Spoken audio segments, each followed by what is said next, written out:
Madame Seban, bonjour. Bonjour Monsieur Barbier. Et bienvenue. On va parler de la pétition, de la tribune au cœur de laquelle vous vous situez. Mais avant, deux faits d'actualité. D'abord, cette résolution que les États-Unis déposent à l'ONU, c'est une résolution pour exiger d'Israël un cessez-le-feu à Gaza. Comment interprétez-vous ce coup de pression de Biden ? J'interprète ce coup de pression de Biden, pour reprendre vos termes, comme une avancée majeure dans les négociations, puisqu'on voit bien que jusqu'à présent, Biden a eu un petit peu de mal à se positionner sur la question de ce cessez-le-feu. Moi, j'entends aujourd'hui, bien évidemment, ces appels au cessez-le-feu à Gaza, puisque quand on voit le nombre de vies qui sont perdues chaque jour, le nombre de vies qui sont arrachées chaque jour qui passe, c'est considérable.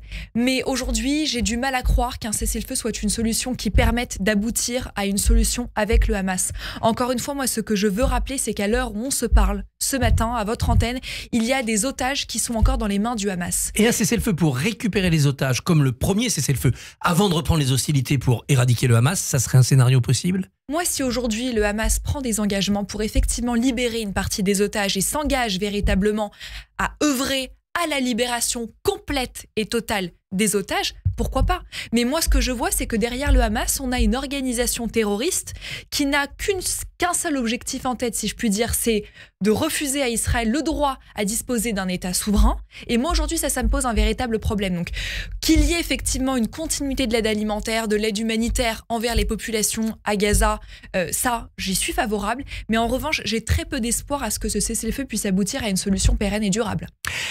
En France, hier, des lycéens ont été hackés. Ils ont reçu sur leur portable, venant de leur établissement scolaire, un message d'évidence islamiste annonçant un attentat avec une vidéo de décapitation. On ne sait pas si ce sont des hackers téléguidés par l'étranger, si ce sont des plaisantins ou bien si ce sont vraiment des islamistes. Mais enfin, ça a traumatisé quand même ces jeunes. On est extrêmement fragile quand même. On est extrêmement fragile et effectivement, je ne saurais ici me prononcer sur la cause et sur l'origine de ces SMS qui ont pu recevoir par des lycéens, mais c'est inquiétant. C'est inquiétant et spontanément, moi ce que je me dis, c'est qu'effectivement, les tentatives de déstabilisation de nos démocraties et de notre modèle occidental de manière générale, c'est quelque chose qui existe, qui a de la consistance. Alors par le passé, on pouvait redouter cela sans qu'il y ait véritablement de preuves concrètes, mais on voit bien qu'aujourd'hui, on est dans une situation où la moindre menace est prise avec beaucoup de sérieux, et on a raison d'ailleurs de le faire, que dès lors qu'on a la moindre alerte sur une potentielle attaque terroriste au sein d'un établissement scolaire, on prend tout de suite les dispositions nécessaires, parce qu'on le voit, il y a une menace terroriste, il y a des tentatives d'ingérence de nos démocraties, on l'a vu notamment par les pro-russes. On se souvient tous à la suite du 7 octobre de cet épisode des étoiles de David au pochoir qui avait été étalé sur certains de nos bâtiments. Moi, encore une fois, je ne me prononcerai pas sur l'origine de tout cela, mais on le voit bien effectivement dans une période très fragile. On voit bien que c'est aussi parce que la France se dirige vers les Jeux Olympiques et qu'elle peut être une cible. Absolument. Dans votre département, le 93, qui sera au cœur des Jeux, l'inquiétude monte ? L'inquiétude monte, mais vous savez, on a aujourd'hui un Gérald Darmanin dont je tiens à saluer l'action et qui fait véritablement tout ce qui est nécessaire pour cribler et pour passer au peigne fin les visiteurs qui seront présents, les sportifs qui participeront à cette cérémonie en juillet prochain. Et effectivement, il ne faut pas prendre de pincettes, il faut mettre tous les moyens nécessaires pour se prémunir d'une attaque terroriste. Moi, hier soir, j'ai visité de façon très tardive le site FedEx qui se situe à Roissy-Charles de Gaulle, qui est un site qui fonctionne de nuit. Et il me disait, Madame Seban, on a quand même été informé que le soir du 26 juillet, il n'y aura pas de fret aérien à 150 km autour de Paris. Parce que tous les moyens nécessaires doivent être mis en place pour faire en sorte que ces Jeux soient une fête populaire réussie. Ça sera un sanctuaire. Ça sera un sanctuaire, c'est un moment qui est extrêmement important et vous le rappeliez à très juste titre, que ce soit en Seine-Saint-Denis ou d'ailleurs partout en France. Un minimum commun non négociable contre l'antisémitisme. C'est la revendication qui est au cœur de cette tribune, de cette pétition. Oui. On la trouve sur le site du Monde, mais elle est reprise par de nombreux médias. Vous faites partie des signataires. Qu'est-ce que c'est un minimum commun non négociable ? Ce minimum commun non négociable, c'est de dire que malheureusement, on se rend bien compte qu'autour de la condamnation de l'antisémitisme aujourd'hui, il y a encore certains partis politiques, moi je vous parle ici en tant qu'élu local, qui prennent des pincettes ou qui n'osent mettre des mots sur des mots. Ils mettent des mais, des si, des conditions. Des mais, des oui mais on ne met pas de oui mais quand il est question d'antisémitisme, de racisme, de xénophobie, de la haine de l'autre in fine. Et parfois, effectivement, certains partis politiques, par pure clientélisme électoral, et je cible ici sans aucune ambiguïté les extrêmes, que ce soit la France insoumise ou encore le Rassemblement national, décident pour certains d'utiliser l'antisémitisme comme une cause permettant de rallier certains électeurs, ou parfois effectivement de condamner avec des pincettes, de dire oui mais ça peut se justifier. Non. On ne négocie pas sur l'antisémitisme et sur sa condamnation de façon explicite. Alors on voit clairement le jeu de la France insoumise ou du NPA, Oui. c'est d'aller chercher un vote islamo-gauchiste pour dire vite. Absolument. En revanche, le RN se décide, se dresse, se présente comme le rempart contre l'antisémitisme. Pourquoi les mettez-vous tous les deux sous la coupe de cette tribune ? Eh bien écoutez, ça tombe bien que vous me posiez la question parce que je vais profiter ce matin de votre antenne, Monsieur Barbier, pour lancer un appel très solennel à la communauté juive de France, et je veux leur dire avec beaucoup de gravité que non, le Rassemblement national n'est pas le rempart aux Juifs de France. Ils mentent quand ils disent ça ? Non pas qu'ils mentent, mais n'oublions pas que le Rassemblement national, c'est d'abord et avant tout le Front national de Jean-Marie Le Pen. Ce même Jean-Marie Le Pen qui déclarait en 1987 que les chambres à gaz ne sont qu'un point de détail de l'histoire. Ce même Front national qui a demandé à ce que soient abrogées certaines lois contre le racisme, et je pense notamment à la loi Guesso en 1990, qui était une loi qui condamnait le négationnisme et qui disait que c'était une infraction pénale. C'est ça aujourd'hui le Rassemblement national, derrière le ripollinage de façade. C'est un ripollinage, c'est pas un changement d'ADN. Mais absolument pas, moi je n'oublie pas l'histoire. Je n'oublie pas aujourd'hui l'histoire de ce parti, du Front national. Et je ne veux pas aujourd'hui que la communauté juive de France se résigne et cède aux sirènes du Rassemblement national. Et je l'entends. Le discours du Rassemblement national aujourd'hui est extrêmement séduisant. Mais n'oublions pas l'idéologie rance, et pour moi raciste, je le dis, de ce parti qui, d'un coup d'un seul, s'est révélé comme étant le grand défenseur des Juifs de France. Mais nous ne sommes pas dupes. Il existe aujourd'hui des alternatives, et que ce soit le 9 juin prochain pour les élections européennes et pour les scrutins à venir, qu'ils soient municipaux, pour les législatives ou autres, ne cédez pas.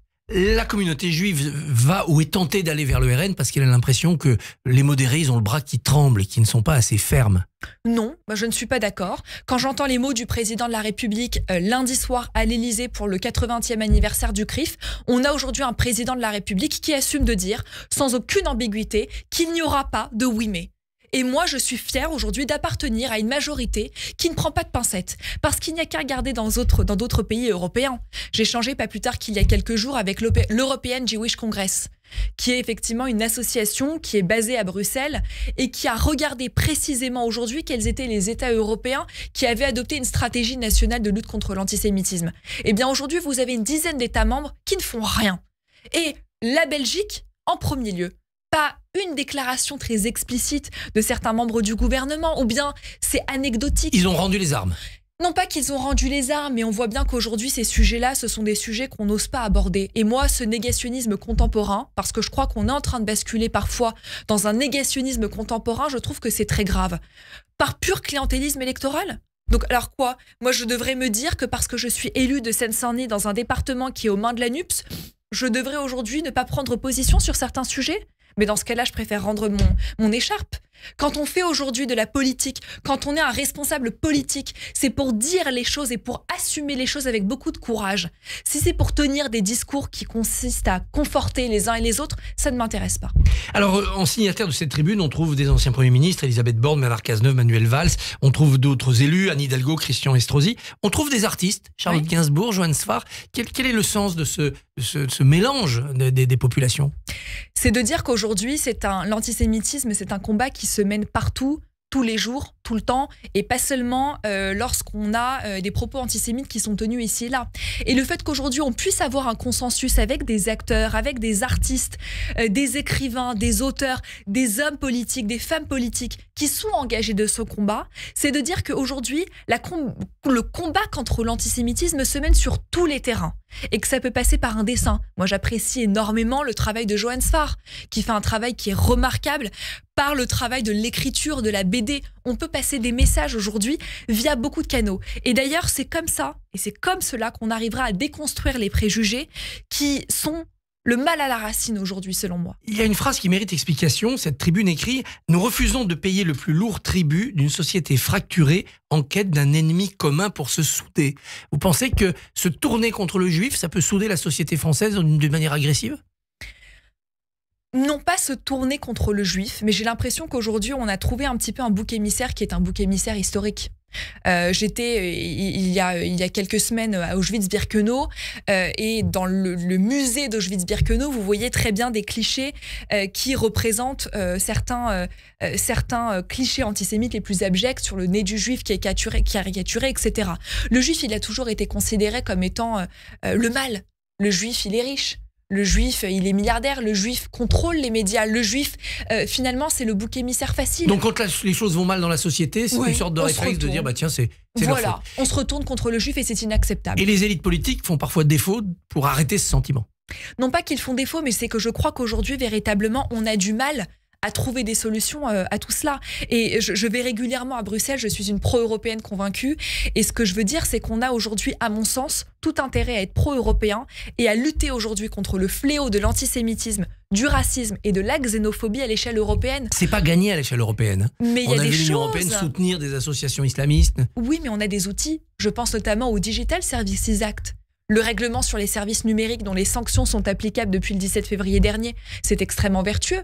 Aujourd'hui, on a un Thierry Breton, commissaire européen au marché intérieur, qui a la possibilité parfois d'infliger des sanctions qui vont jusqu'à 6% du chiffre d'affaires pour les plateformes telles que X, Facebook, Instagram ou TikTok qui ne prendraient pas des mesures spécifiques pour lutter contre la propagation de contenus racistes ou haineux sur les réseaux sociaux. C'est extrêmement vertueux. Alors c'est l'enjeu des européennes. Mais on apprend par indiscrétion élyséenne qu'on n'aura pas les noms, les 30 noms du début de la liste Renaissance avant la fin mars. C'est pas une erreur, ça ?